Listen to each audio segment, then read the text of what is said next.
Andy. Brilliant. So I should be able to share my screen. Thank you very much. Let's go to that and off we go. I think, that should come up in a minute. Share, here we go. Right, hope you can see that. So I'm conscious actually as we start, I'm aware of some of the distressing, events we're seeing playing out in the US in terms of injustice and inequality. And I'm also painfully conscious that as a panel, we're not diverse or reflective of the employee bases that we serve. So I want to apologize for that. I know we need to do much better, all of us in leadership, and particularly those who speak on panels like this, to make sure that we represent the communities that we serve. I want to go fast. We've only got a few minutes. HR is in the eye of the storm. I mean, if the COVID-19 pandemic has taught us anything, is that business is all about people. And as the virus is destroying lives, jobs and industries, what we're also seeing is that the lockdown has transformed the way we work, communicate and innovate.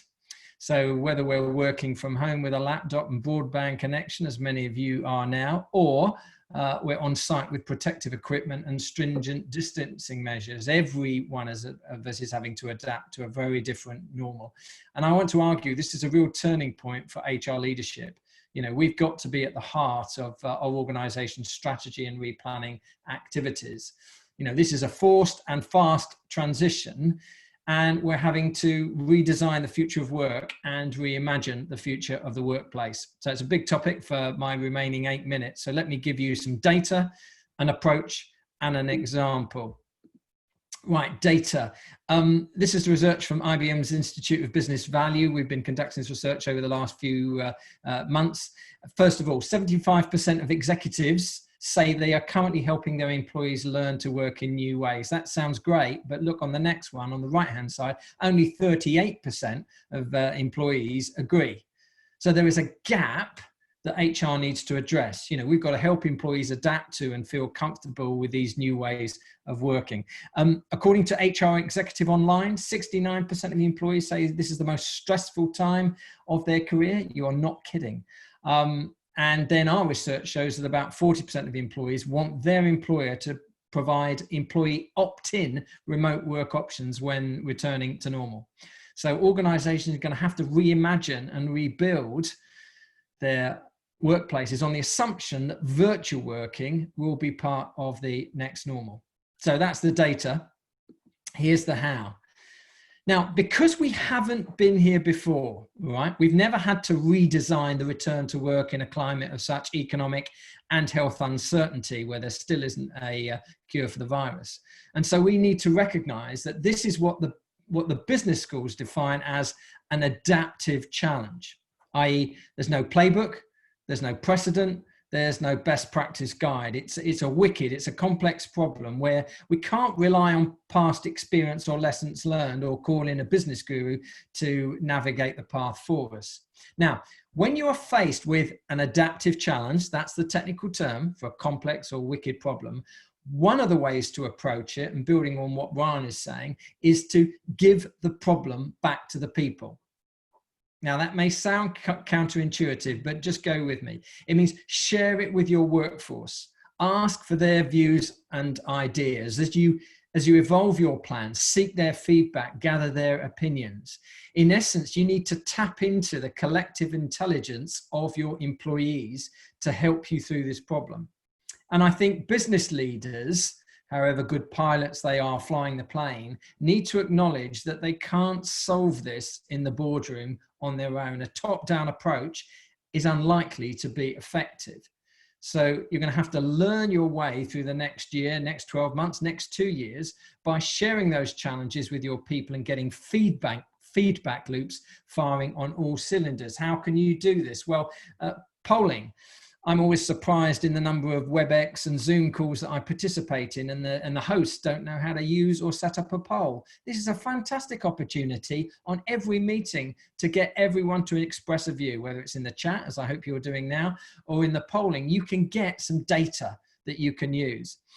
Jamming, a more structured approach, is to do an enterprise jam. At IBM, this is how we formulate our strategy. This is how we defined our values. And you invite literally all, in our case, 360,000 people, get online over 2 days. Here's what we're going to be talking about.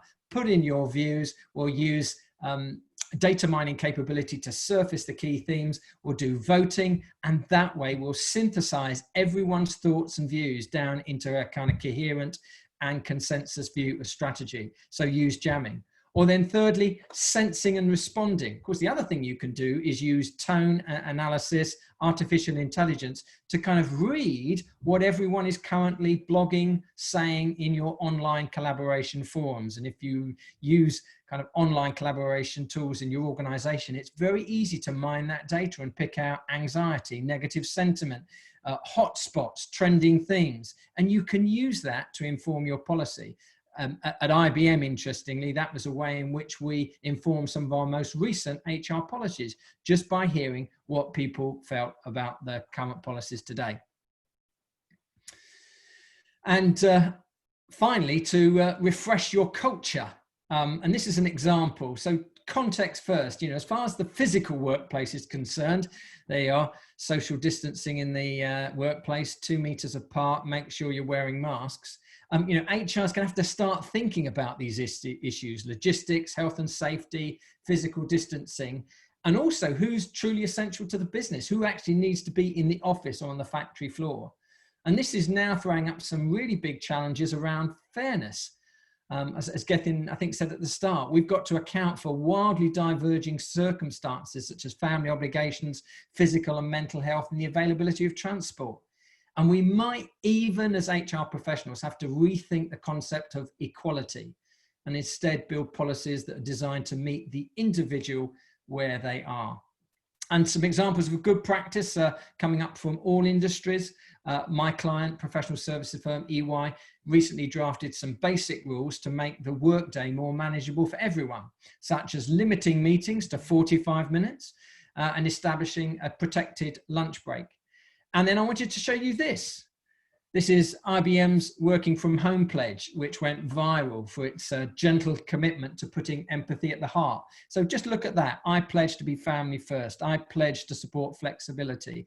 I pledge to support not camera ready times. How wonderful. Switch your cameras off if it's not problem. I pledge to be kind. Never heard that expressed in the workplace before. I pledge to set boundaries, take care of myself, frequently check in, and I pledge to be connected. I mean, just note, each of these statements have been worded as a means of empowerment, not control or policy mandate. Those organizations that are leading in this space are those with a high trust culture, those companies who are willing to trust their employees to remain engaged rather than track the hours that they put in. So in closing, as one HR leader put it really well, COVID-19 is the critical moment your company culture is revealed. But I also think it's the moment where we can reshape, reframe, and revisit our company culture. Right, I know we're tight on time, so I will stop sharing. Bill, back to you.